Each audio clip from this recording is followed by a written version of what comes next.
Bueno, seguimos con la serie de grandes personajes de la historia, de la cultura y de la intelectualidad civilizatoria.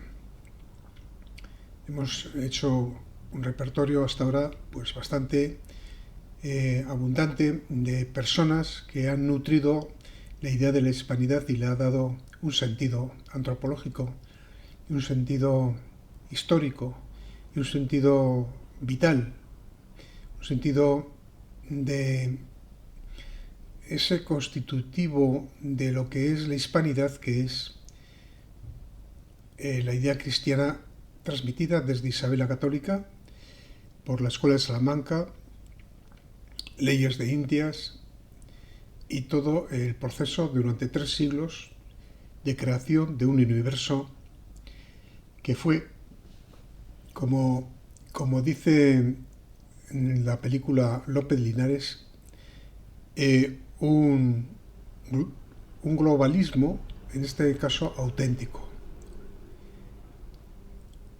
Un globalismo auténtico desde un punto de vista de respeto a la entidad y dignidad de cada persona para su protección.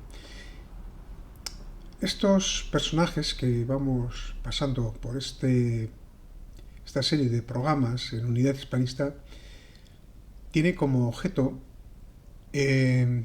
dar la idea de lo que hemos perdido de nuestro sentido cultural, lo que se nos ha deteriorado como colectividad, como comunidad hispana, cómo se nos ha pervertido la idea de la hispanidad y pervertido nuestro sentido dentro de la hispanidad como personas, como entes sociales y al mismo tiempo como entes espirituales. Cómo hemos ido en una espiral y en una cuesta abajo de decadencia y cómo nos hemos olvidado de aquellos que realmente generaron un pensamiento fértil que hoy podría ser los elementos referenciales básicos para restaurar, recomponer y regenerar nuestra idea colectiva, nuestro concepto colectivo de lo que es España y la hispanidad, de lo que es la hispanidad con España. Decía el lema, tanto monta, monta tanto, Isabel como Fernando. Pues en este caso, tanto monta, monta tanto la hispanidad como España. No se sabe muy bien si la hispanidad fue España o España es, o fue, mejor dicho, porque no hemos perdido ese sentido, la hispanidad. La entrada de las ideas de la Ilustración, de Voltaire, Rousseau y los elementos de ruptura con el pasado, desde un planteamiento de la masonía especulativa desde 1717, generó todo un proceso de decadencia como ente moral y como ente colectivo. Y eso nos ha traído a esto que estamos viviendo hoy, que no apunta hacia nada positivo en un futuro no muy lejano. Vamos a seguir hoy con Rafael Altamira.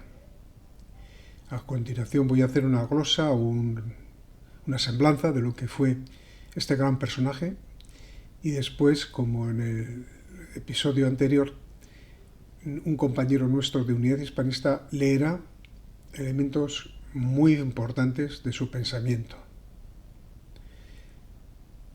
Bueno, pasamos a la biografía de Rafael Altamira.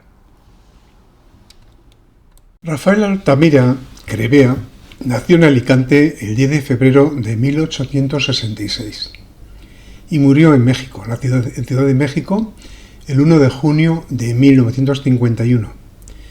Fue un humanista, historiador y americanista, pedagogo, jurista, crítico literario y escritor español estrechamente vinculado a los proyectos de la Institución Libre de Enseñanza, alumno y amigo de Francisco Giner de los Ríos. Fue secretario del Museo Pedagógico Nacional, doctor honoris causa en 8 universidades de América y Europa y miembro de 9 instituciones académicas. Se exilió en México en 1944. Estudió Derecho en la Universidad de Valencia, compañero de Vicente Blasco Ibáñez, con quien establecería una gran amistad. En esa ciudad hizo amistad con Joaquín Sorolla, Zurín, Teodoro Llorente, el catedrático institucionalista Eduardo Soler, y así entró en contacto con los causistas Francisco Giner de los Ríos, Cosío y Costa, entre otros. Por tanto, como ven ustedes, su punto de contacto con la intelectualidad fue el krausismo, ligado a, como se sabe, a la masonería. Pero eso no le quita importancia, para que vean ustedes que nosotros lo que hacemos es no solamente centrarnos en los personajes católicos como tales, sino también en los grandes personajes, pues como Costa, Cosío y él mismo, fueron representantes importantes de un mundo cultural, un mundo pedagógico que dio origen a pues, esa institución libre de enseñanza inspirada por Kraus. Fue secretario del Museo de Instrucción Primaria, luego más tarde se llamó Museo Pedagógico Nacional, y asumió la dirección del Boletín de la Institución Libre de Enseñanza. Publica en 1891 la enseñanza de la historia, es decir, tuvo una vertiente pedagógica importante, y codirige luego más tarde la revista crítica de Historia y Literatura Española, y después la revista crítica de Historia, Literatura Española, Portuguesa y Americana, con lo cual pues gana un gran prestigio como intelectual y consigue la cátedra de Historia del Derecho en la Universidad de Oviedo más tarde, integrándose en un claustro en el que le figuraban además Clarín, el mismo Francisco Giner de los Ríos. En 1897 logra la cátedra de Historia General de Derecho Español en la Universidad de Oviedo y empieza a hacer viajes por Hispanoamérica. El claustro de profesores de la Universidad de Oviedo decide hacer presencia su representación en la vida cultural americana a través de un viaje de buena voluntad que restituyera los lazos entre España y el continente americano, rotos tras las pérdidas de las últimas colonias en 1898 con la pérdida de Cuba, de Puerto Rico, de Filipinas, etc. Y así es elegido por unanimidad para aquel viaje. Estuvo un año por allí y, bueno, pues ese viaje le lleva a Argentina, Uruguay, Chile, Perú, México, Estados Unidos y Cuba. Imparte allí unas 300 conferencias en diferentes universidades y centros culturales y trabaja con pues, gente relevante de todos esos países, adquiriendo una gran notoriedad y prestigio. Es nombrado doctor honoris causa por la Universidad de La Plata, en Argentina, y en la Universidad de Lima y en la de México. Luego regresa a España y fue nombrado inspector general de enseñanza, es decir, el inspector, lo que ahora sería pues alta inspección, aunque no tiene una similitud estrecha con la alta inspección, pero bueno. Y poco después, director general de enseñanza primaria,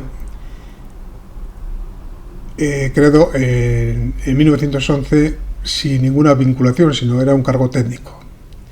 Desde ese cargo, pues mejoró la situación económica y profesión de los maestros, renovó la inspección técnica, a la que dotó de un cuerpo femenino de inspectores, inexistente hasta entonces, propugnó la escuela graduada, que hasta entonces eran unitarias, y reformó los estudios de magisterio, preocupándose especialmente de las instalaciones materiales de las escuelas y de su dotación bibliográfica de libros.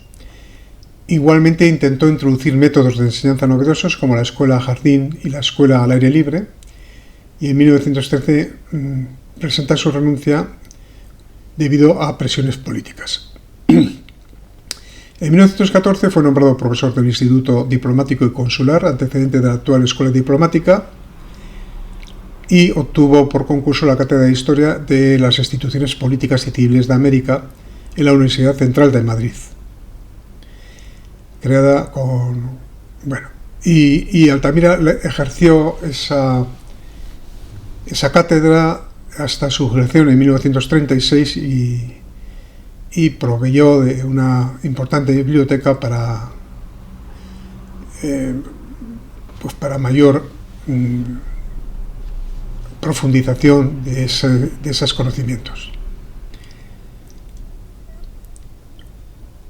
En 1919 es nombrado árbitro de la Tribunal de Litigios Mineros de París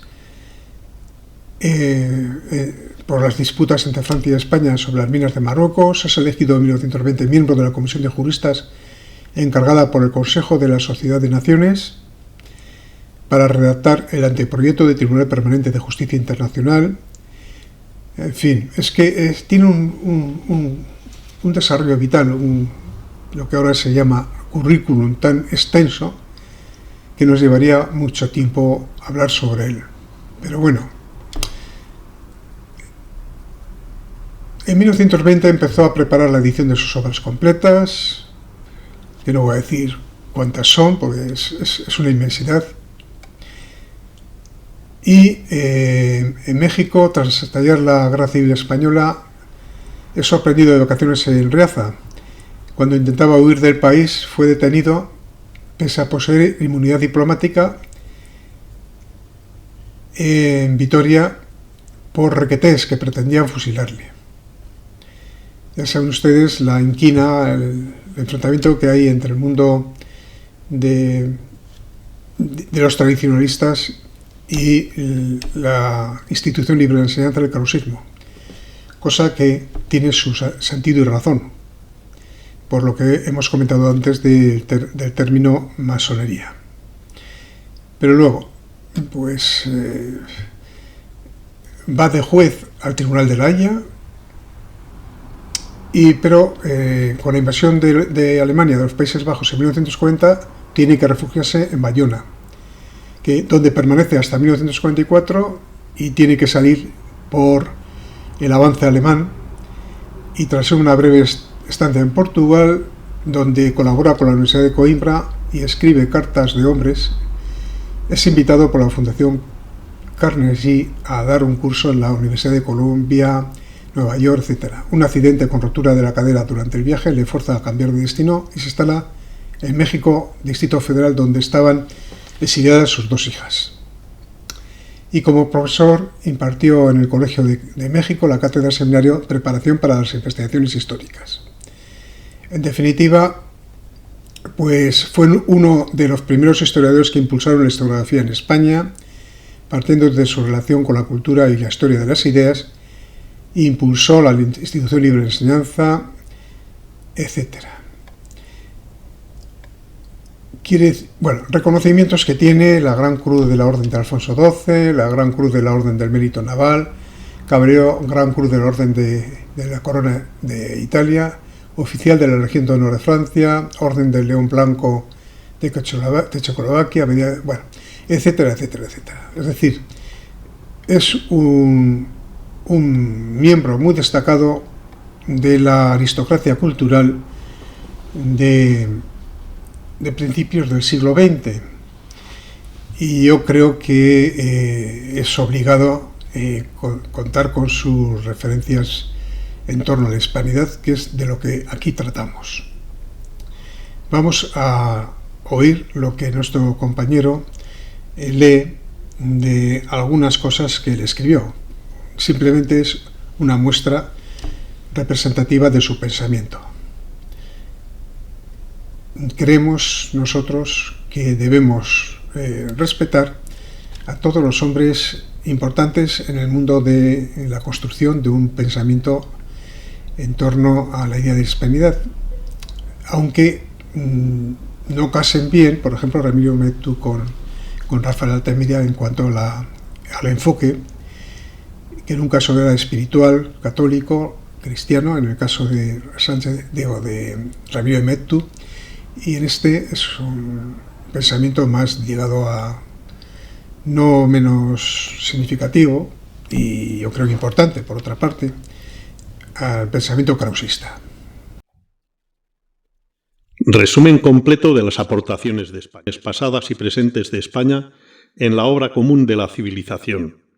Primero, las dos primeras que nuestro actual saber histórico puede registrar son las del arte pictórico paleolítico, el arquitectónico de Andalucía también prehistórico y el artístico en los diversos ramos de los íberos. Segundo, la extensión de la cultura latina por la profunda romanización de una gran parte de los habitantes peninsulares.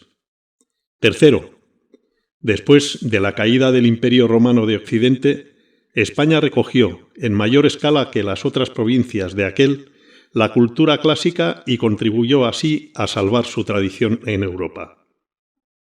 Creadores de esta conservación y de su estudio fueron San Isidoro, principalmente con sus etimologías, especie de diccionario o enciclopedia del saber antiguo, Teodulfo, que representó esa doctrina en la corte de Carlomagno, y la Lex Romana Visigotorum, que si bien fue redactada en la porción ultrapirenaica del reino visigodo, se conservó y perpetuó especialmente en España, desde donde influyó en el derecho de la llamada Edad Media y constituyó así, en gran parte, una fuente de conocimiento del derecho romano provincial y vulgar durante los últimos años del imperio. Cuarto, recogió y difundió durante la Reconquista la otra parte de la cultura antigua que los musulmanes se asimilaron y trajeron, y la que estos y los judíos elaboraron durante aquellos siglos en España. Quinto, contribuyó notablemente a salvar a Europa del peligro musulmán y del turco, merced a la Reconquista española, que los quebrantó en el suroeste y las luchas en Hungría, en el Mediterráneo y en África más tarde. Sexto, colonizó y civilizó casi toda América y parte de Oceanía, y le corresponde una porción considerable en los descubrimientos geográficos del siglo XV y siguientes, con los cuales se completó el reconocimiento de la Tierra con todas sus consecuencias trascendentales relativas a las ciencias de la naturaleza, zoología y botánica principalmente, y las físicas, y al aprovechamiento de nuevos productos y abundantes primeras materias. A este grupo de aportaciones pertenece la realizada a comienzos del siglo XVII respecto de la fijación científica del sitio en donde se encontraban los buques que navegaban y cuyo estudio alentó el rey Felipe III con el estímulo de un premio cuantioso en dinero.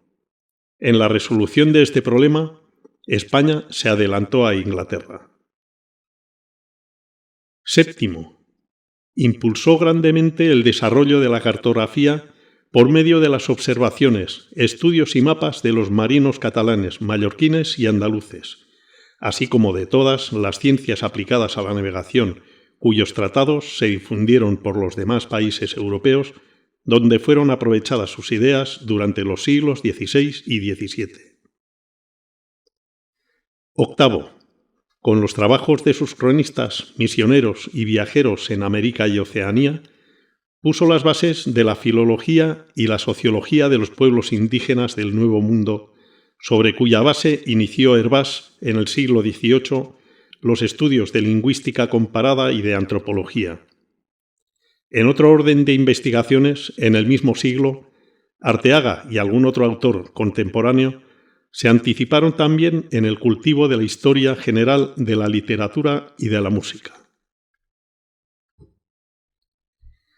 Noveno, dio al mundo a comienzos del siglo XIX, como lo había hecho en la época romana, pero en esta menos colectivamente, el ejemplo de un sentimiento inquebrantable de independencia y de personalidad nacional que debe estimarse como un concurso práctico y vigoroso a la doctrina moderna de las nacionalidades que tanta importancia adquirió luego en Europa.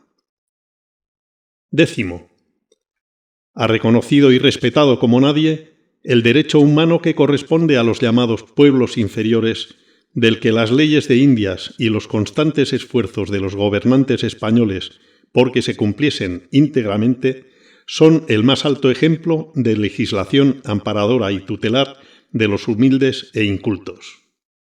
En el orden teórico, esa legislación halló base y ayuda en las nuevas ideas del derecho internacional que a continuación mencionaré.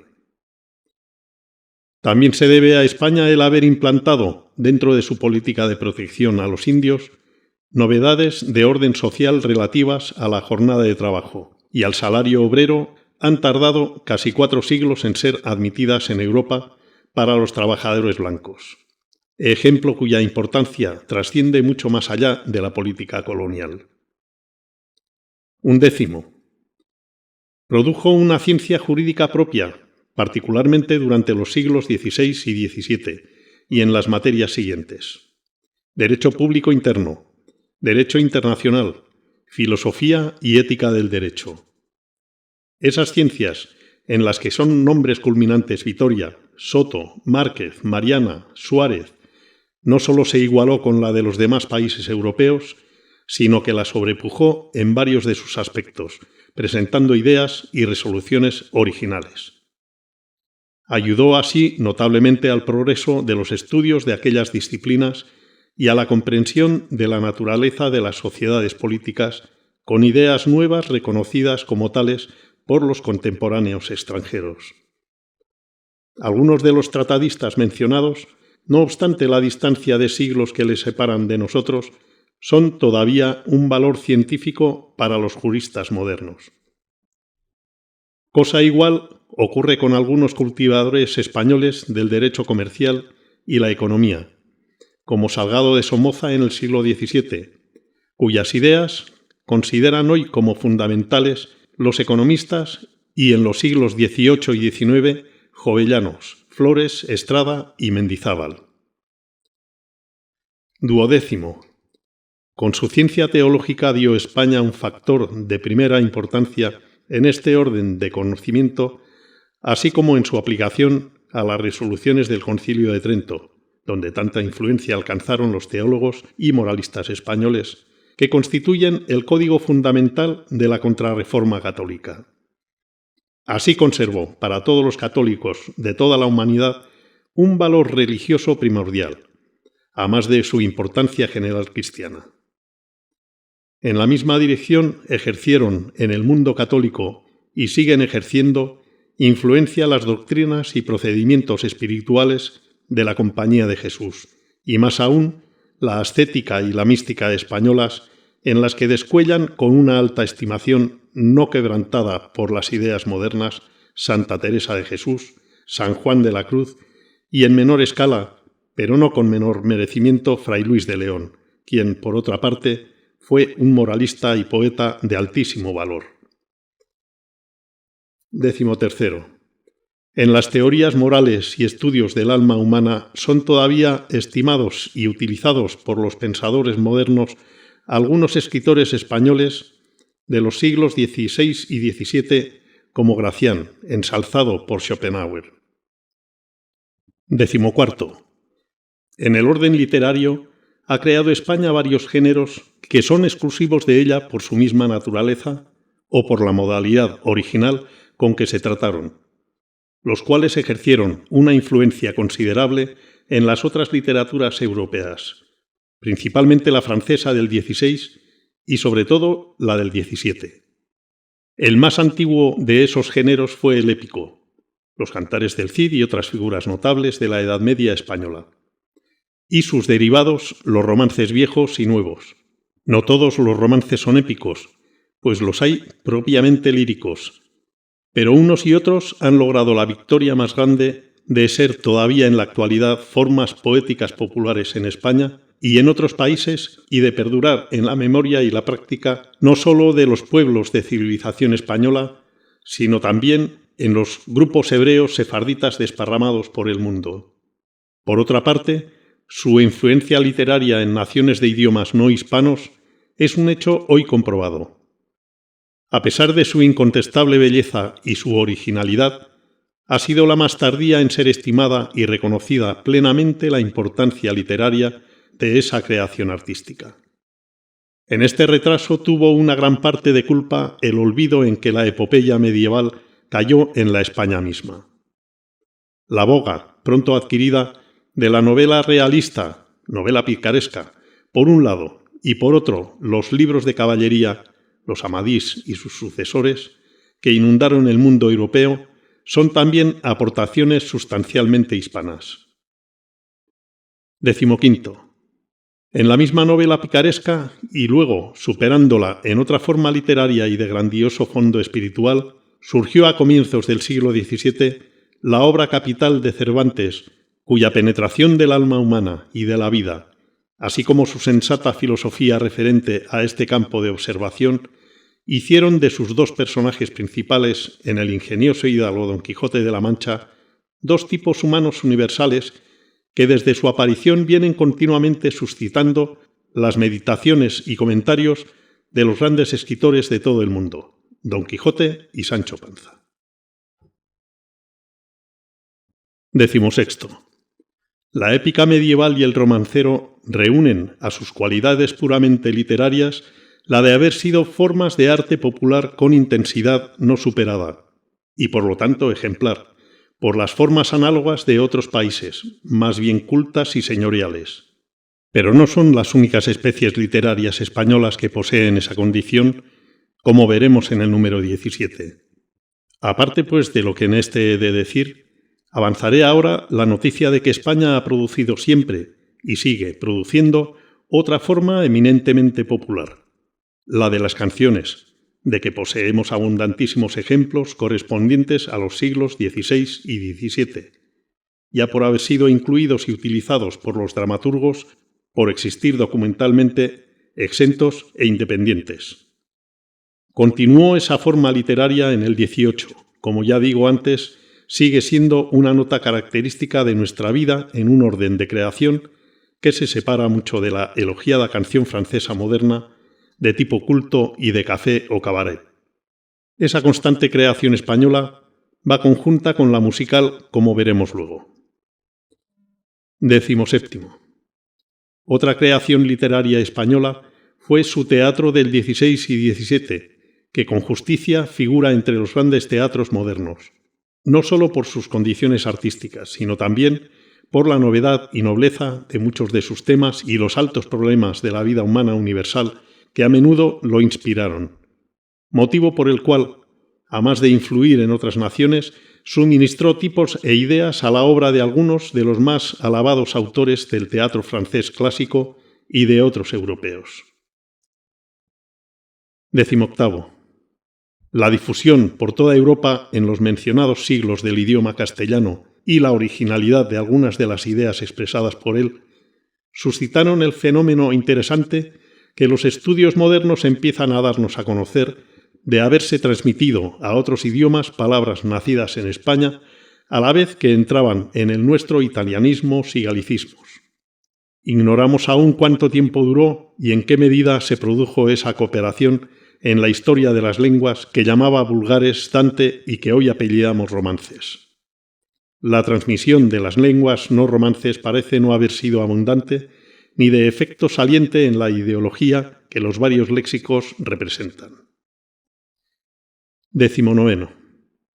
La constante creación artística del genio español en las artes plásticas, incluso cuando sufrió influencias poderosas como la del románico y el ojival, y en la ejecución de las mismas obras de esos estilos importados, es un hecho reconocido como característica de nuestra espiritualidad por los modernos historiadores y críticos de nuestras bellas artes.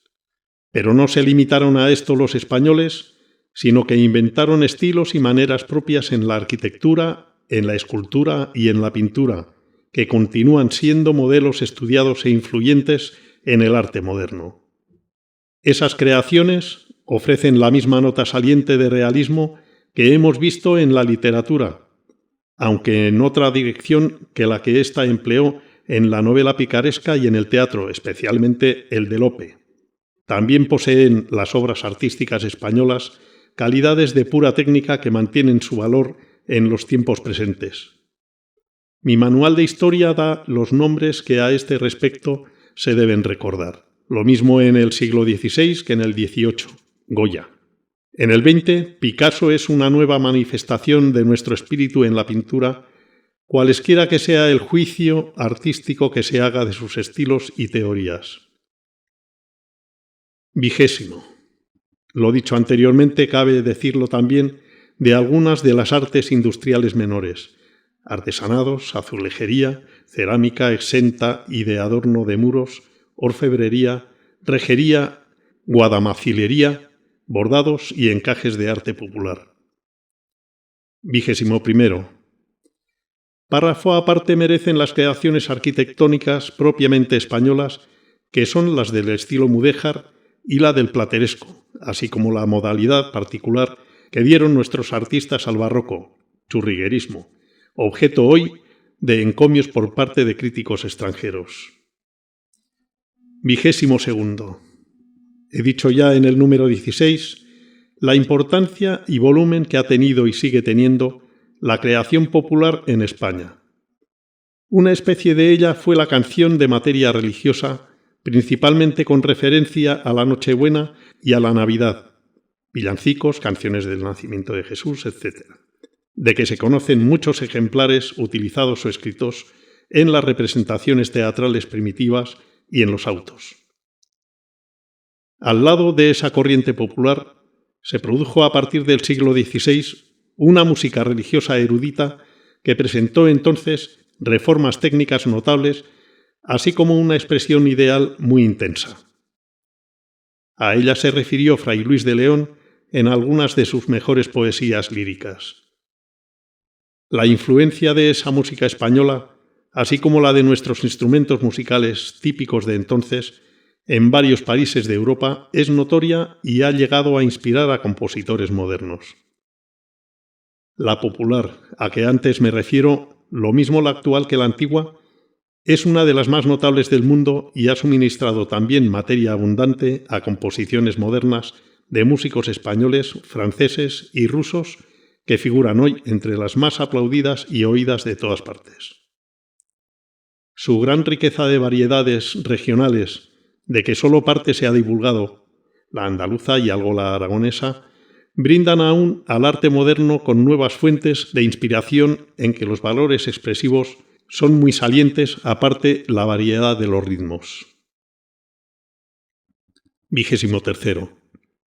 Además de las citadas en el número 6, en otras ciencias aplicadas a las industrias, como la minería, la geodesia, las canalizaciones para riegos, etc., los técnicos españoles aportaron, en América y en la península, ideas y procedimientos que ya puntualicé en su lugar oportuno y que se incorporaron a la cultura de los pueblos europeos, donde se divulgaron y se tradujeron los tratados correspondientes.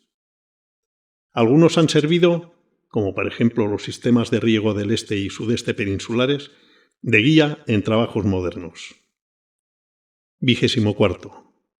Hemos visto en los números 11, 12 y 13 cómo la ciencia española aportó singularmente en los siglos XVI y XVII y en materias jurídicas, teológicas y morales elementos de importancia para la civilización espiritual europea y americana. Es también hecho conocido y aceptado que en otros sentidos del saber especulativo no ha contribuido desde el siglo XVII hasta hoy con direcciones y novedades influyentes de modo capital en el resto del mundo, por lo que toca a otras materias filosóficas y experimentales, según lo hicieron los hombres de ciencia de otros países europeos a partir de la fecha antes citada y hasta nuestros días. He apuntado antes las causas que en esta carencia de aportes culturales parecen explicar ese hecho. Corresponde ahora precisar el alcance de aquella abstención que estuvo muy lejos de suponer una carencia absoluta de la especie de creación científica a que vengo haciendo referencia, ya que en ella España produjo entonces autores representativos de un cultivo intenso en las materias cuya esterilidad se acusa. A veces, esos autores aportaron obras de originalidad evidente, si bien no incorporada, por falta de resonancia y debida atención a la corriente central que triunfaba en la Europa de entonces.